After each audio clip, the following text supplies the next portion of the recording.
আজি আপোনালোকৰ লগত মই অন্য এটা খবৰ শ্বেয়াৰ কৰিম বিশেষকৈ আজিৰ খবৰটো হৈছে আমাৰ সদৌ অসম পাৰ্টিকৃত আমাৰ যিসকল চতুৰ্থ কৰ্মচাৰীসকল আছে তেখেতসকলৰ কাৰণে এটা গুৰুত্বপূৰ্ণ মেছেজ আৰু তেখেতসকলৰ বিষয়ববীয়াই আমাক জনাইছে ইয়াত লিখিছে 21-22 বৰ্ষত পাৰ্টিকৃত সদৌ অসম 21-22 বৰ্ষত পাৰ্টিকৃত স্নাতক মহাবিদ্যালয়কে ধৰি উচ্চ প্ৰাথমিক বিদ্যালয়ৰ সৰ্বস্তৰৰ অনা শিক্ষক কৰ্মচাৰীসকলৰ যৌথ মঞ্চ আমাৰ যেটো সদৌ অসম ভিত্তিত 21-22 বৰ্ষৰ পাৰ্টিকৃত স্নাতক মানে কলেজৰ পৰা আদি কৰি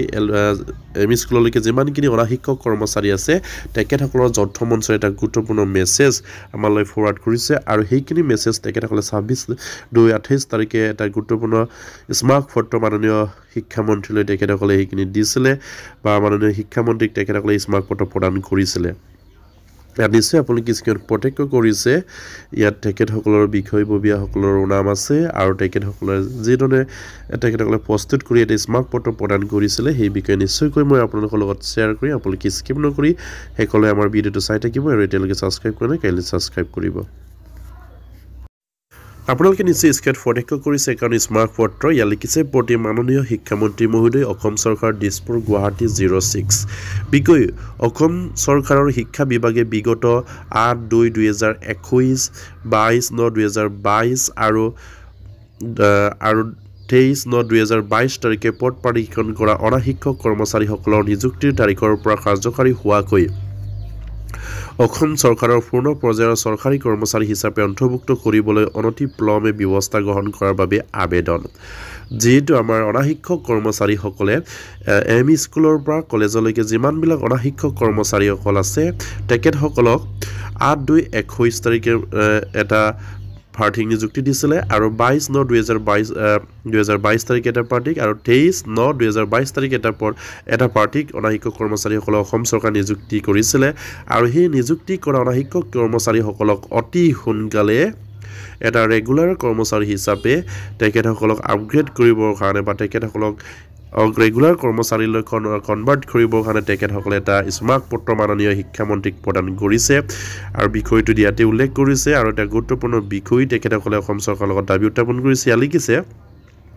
মহাশয় সন্মানপূৰ্বক বিনীত নিবেদন এই যে যোৱা ইংৰাজী 8/2/2021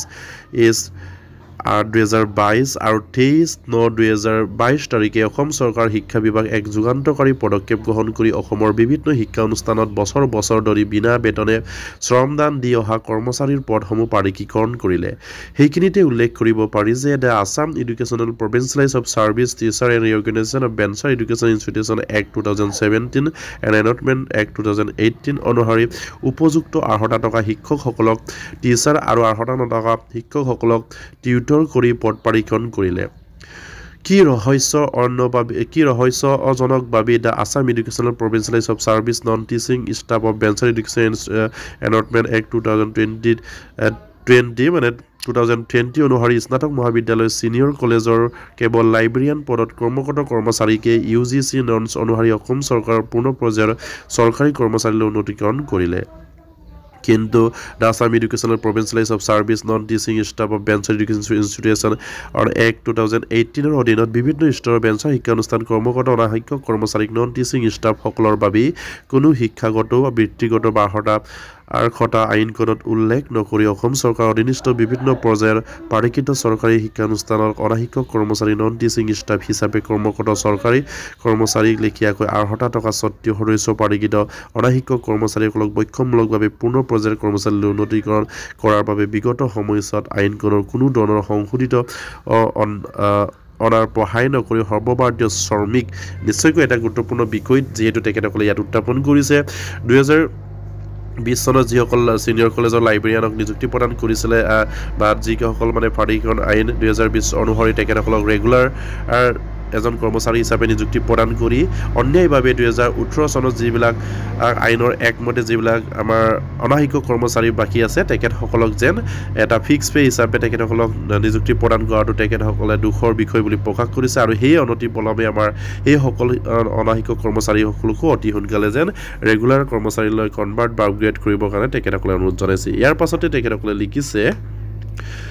আইনখন মিনিমাম ৱেগন Act 1948 অধীনত আনি কিয় fix pay senior assistant 12,400 junior assistant librarian assistant 10,600 grade 4 8,700 পৰা 8,000 দি এই ফৰ্ডসমূহ পাৰীক্ষণ কৰিলে সেয়া এক নুবুজা হাতৰ হৈ থাকিল যিহেতু আমাৰ পাৰীক্ষণ আইন মিনিমাম ৱেগন এক্ট 1948 অধীনলৈ আনি তেখেতসকলে সেইখিনি দৰমহা প্ৰদান কৰিছে বুলি তেখেতসকলে দোষাৰোপ কৰিছে বাকী এটা ৰহস্যৰ বিষয় অসম চৰকাৰে সেইখিনি যেন আমাৰ অনা শিক্ষককে আদি কৰি আমাৰ টিউটৰ শিক্ষকসকলকো 1948 যিখিনি মিনিমাম ৱেগনৰ আইন আছে সেয়ালৈ আনি তেখেতসকলক যেন সামান্য এটা মঞ্জুৰি প্ৰদান কৰি থকাত এটা ৰহস্যৰ বিষয় বুলি তেখেতসকলে উল্লেখ কৰিছে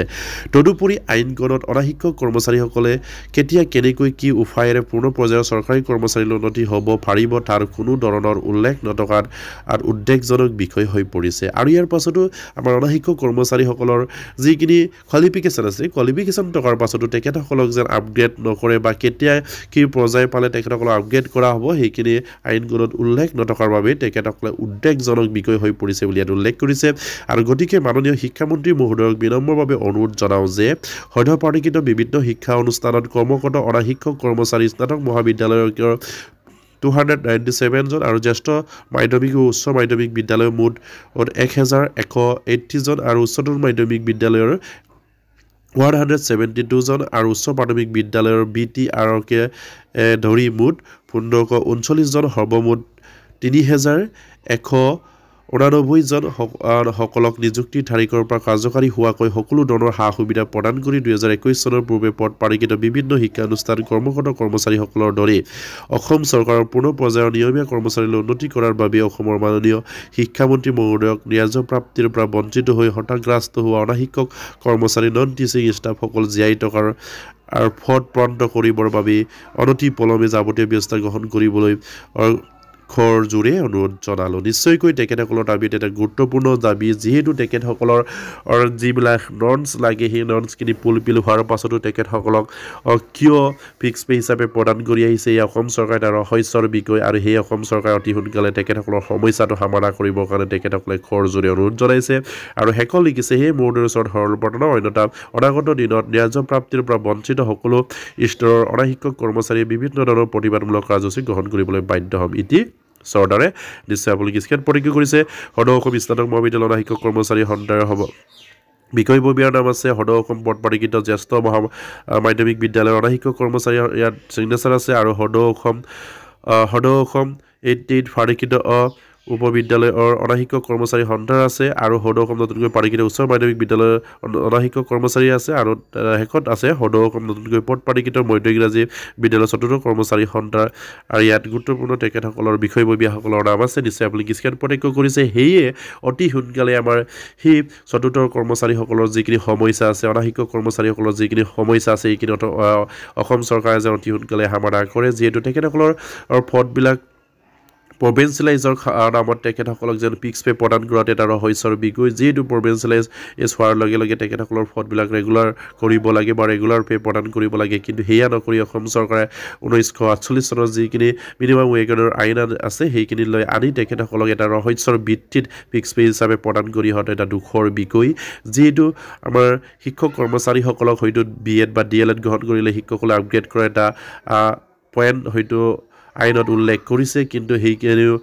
আমাৰ চতুৰ্থ কৰ্মচাৰীসকলৰ কোনো উল্লেখ নথকাৰ কাৰণে তেখেতসকলে ইয়াত উদ্বেগজনক প্ৰকাশ কৰিছে যিহেতু তেখেতসকলক নিয়মীয়া কৰিবৰ কাৰণে কি ধৰণৰ কোৱালিফিকেশ্যন ল'ব লাগিব বা কি কৰিব লাগিব সেইখিনি উল্লেখ নকৰাত তেখেতসকলে এটা দুখৰ বা উদ্বেগজনক বুলি ইয়াত প্ৰকাশ কৰিছে যিহেতু তেখেতসকলে চৰকাৰী কৰ্মচাৰী এজন অনাশিক্ষক কৰ্মচাৰীৰ যিখিনি কোৱালিফিকেশ্যন আছে বৰ্তমান আমাৰ সেই ফিক্স পে অনাশিক্ষক কৰ্মচাৰীসকলৰ সেইখিনি আছে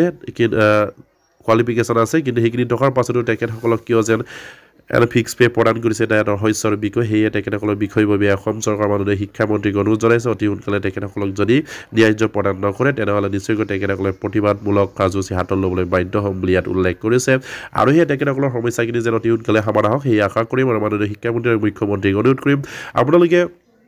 পদ প্ৰভিন্সিয়েলাইজৰ নামত যিখিনি আমাৰ টিউটৰেই হওক অনাশিক্ষক কৰ্মচাৰী হওক তেখেতসকলক ফিক্স পে প্ৰদান কৰি আহিছে সেয়া এটা ৰহস্যৰ বিষয় হৈ পৰিছে আৰু সেয়া নিশ্চয়কৈ এই সকলোবিলাক সমস্যা যেন আপোনালোকে সমাধান কৰক যিহেতু 2017-18 চনৰ আইনখন আপোনালোকে বনাইছে সেইখিনি সংশোধনী প্ৰস্তাৱ নিশ্চয় আনিব পাৰে সেইখিনি কোনো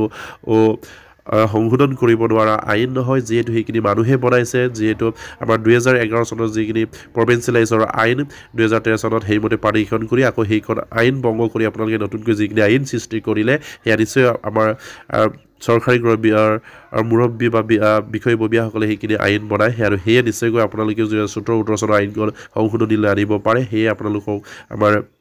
অনা শিক্ষক কৰ্মচাৰীয়ে হওক বা তৃতীয় শিক্ষক কৰ্মচাৰীয়ে হওক আপোনালোকক বাৰম্বাৰ অনুৰোধ কৰি আহিছে যিহেতু আমাৰ ফালৰ পৰা আপোনালোকক অনুৰোধ কৰিছোঁ আমাৰ সেই টিউটৰ শিক্ষকেই হওক বা অনা শিক্ষক কৰ্মচাৰীয়ে হওক তেখেতসকলৰ সমস্যাখিনি 2017-18 চনৰ যিখিনি আইন আছে সেইখিনি আইন সংশোধনীলৈ আনি 2-এটা দফা সংশোধন কৰি তেখেতসকলৰ সমস্যাটো যেন সমাধান কৰিব বুলি সেই আশা ৰাখিছোঁ আৰু তেখেতসকলে আপোনালোকক কৰজোৰে অনুৰোধ জনাইছে সেয়ে মাননীয় মুখ্যমন্ত্ৰী আৰু